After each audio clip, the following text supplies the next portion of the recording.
G'day guys. So today's video is part 3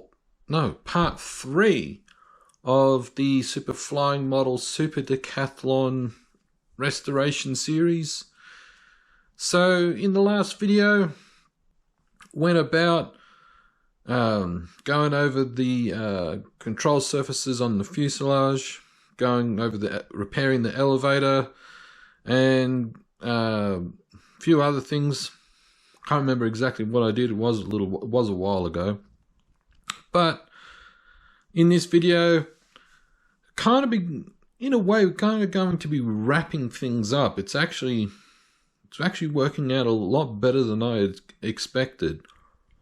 So what we'll do is we'll head over to the work table and going to have a look at what I've done and what's going to be done. Alright guys, so here is the model as it is at the moment. You have to excuse the mess because I have been doing some other things, some other projects. But here is the model as it is. Here is the main wing.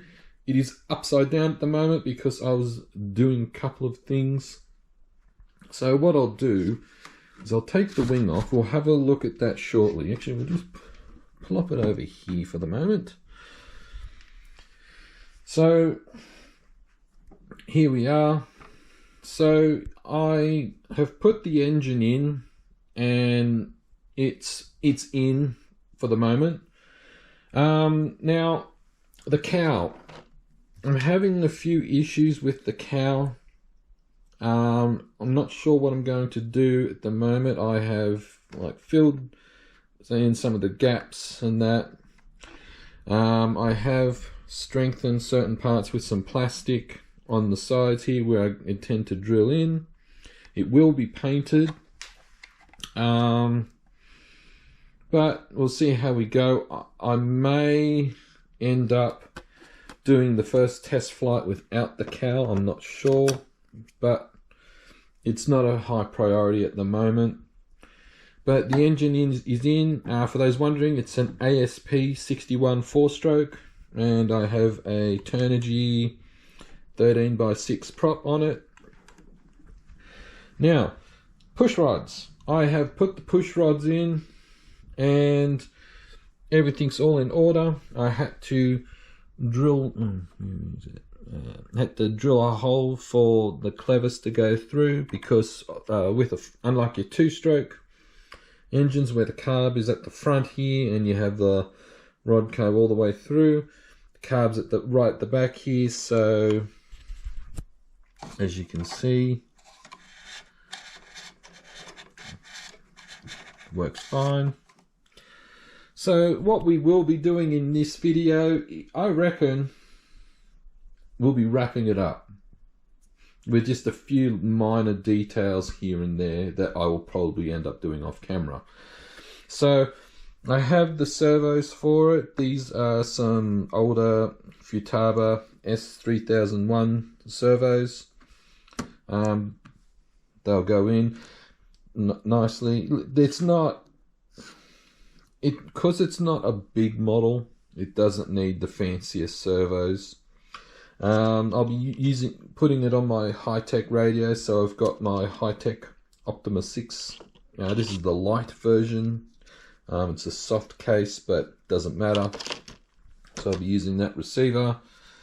Got a Turnigy Nanotech 6.6 volt Lifey pack 2-cell for those playing at home. So what I'll do is off camera as I'll get all the push rods and everything installed. And as you can see here guys, elevator works well, and we got rudder that works well. So what I'm going to do guys is I'm going to put the servos in the fuselage. We'll get to the wing shortly, but we'll put some servos in it and I'll be back. Alright guys, so got the servos installed. Pretty straightforward process. They all went in, because I remember when I first built this model, I had high-tech servos in it, and it's the same footprint, same, especially with the servo screws mountings. It's same, like again, same footprint sort of thing. Now I haven't, as you can see, I haven't tightened down the screws here for the control linkages, or the control rods rather. The reason being is obviously when it's done I have to program it, and so I don't want servos, you know, going full travel and so forth and putting strain on the gears and on the control surfaces. It's a just in case sort of thing. I got a switch for it, so it'll go straight right in there where the old one went. Now with the main wing, because when this crashed, I took some parts off it. Oops, I took some parts off it. So when I was fixing other models, I'd take parts off and scavenge bits and so forth. So I don't know where the original control rods are for the ailerons. So fortunately, from another model that had unfortunately crashed, I got some control rods here. Obviously these are way too long, but they can be cut down to size. One here has the clevis on it, which will go onto there, and then the servo goes there.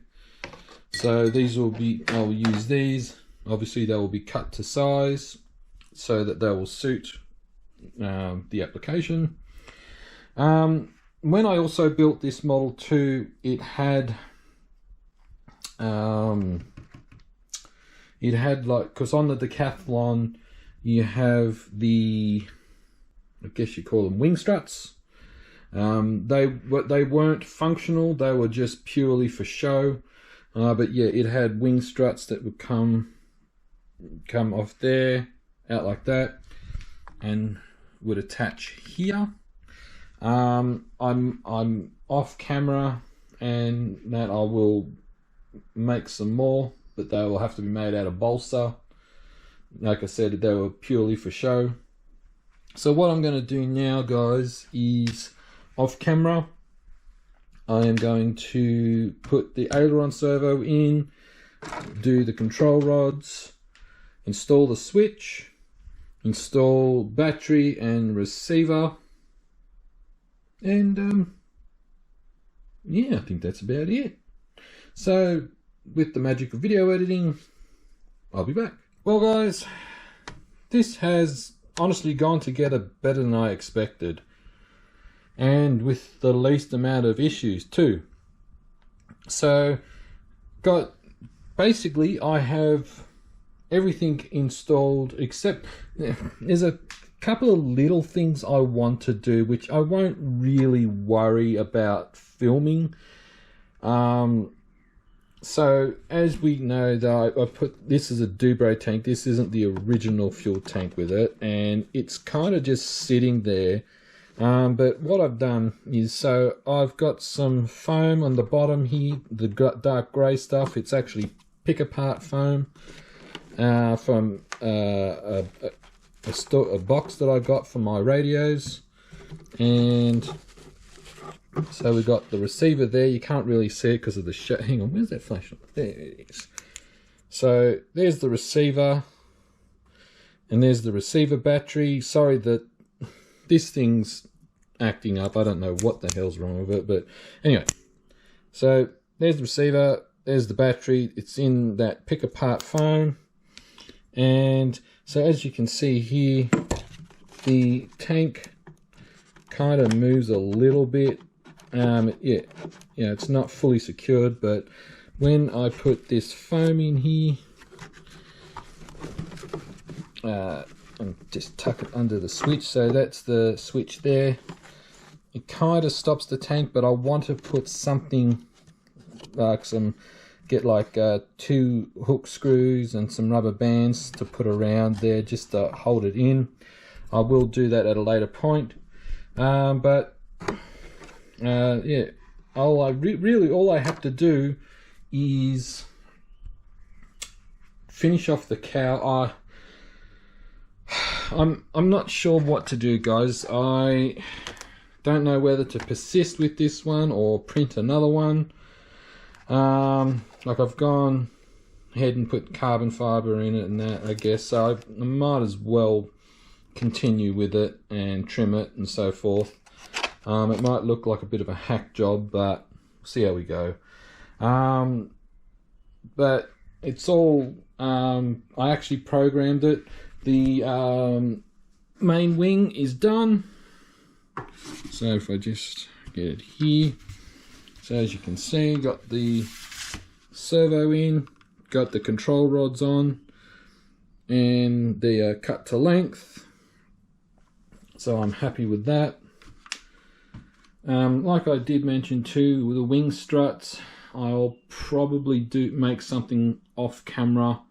It's not really important, but all that's really left to do now is balance the model, attempt the cowl, to put the cowl on, and give it a test run. Fortunately for me too, I was actually looking for something else unrelated to this, and I actually found the old instruction manual for it. So that is good, so I'll know where the balance point is for it, and yeah, be able to balance it and see how it goes. So what I'm going to do, guys, is I'm going to finish the video here. I know it's not a real interesting video, as there wasn't really much to be done. I thought they had to do more, but what I might do is stop the video here, finish it off camera, and the next video hopefully will be the test flight. So till then, guys, enjoy your hobby and cheers.